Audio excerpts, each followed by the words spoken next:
Don't keep your testimony to yourself. I will repeat that again. Do not keep your testimony to yourself. Many believers think testimony is too small to share, but heaven sees it differently. Your testimony may be the very thing someone else needs to hear today.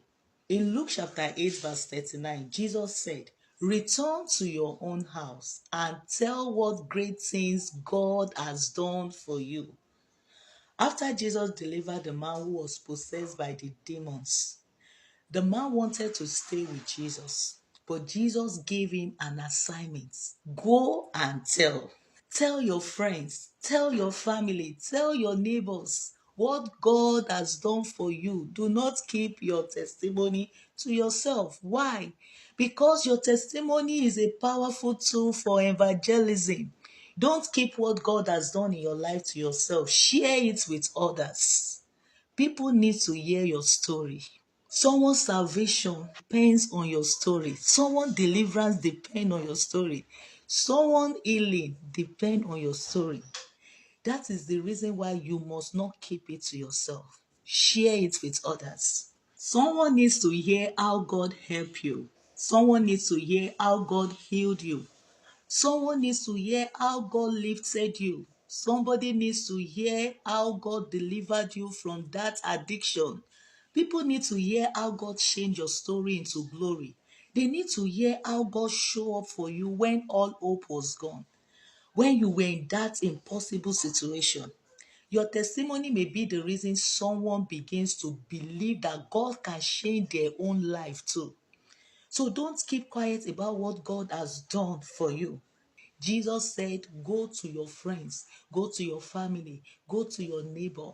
Tell them how great things the Lord has done for you and how he had compassion on you.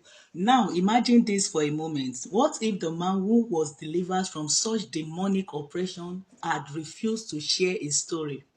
What if he kept his testimony to himself? Generations later, including you and me, might never have heard that Jesus has the power to cast out a legion of demons from a man. But when Jesus instructed him to go and tell, the Bible says he immediately obeyed. He went throughout Decapolis, that is 10 cities, publishing everywhere the great things Jesus had done for him. He told people about how Jesus had compassion on him, how Jesus delivered him, how his life was completely changed. And the Bible says everyone who heard the story marveled at the wonders of God. That is the power of a testimony. One story, one act of obedience, and 10 cities heard about Jesus. So never think your testimony is small. When you share what God has done for you, you are spreading the knowledge of his power. Someone's faith can rise. Someone's hope can be restored. Someone's life can be changed. So don't keep quiet. Tell it, share it, declare it. If this message blesses you, like, share to bless someone, and click the follow button for more. Shalom.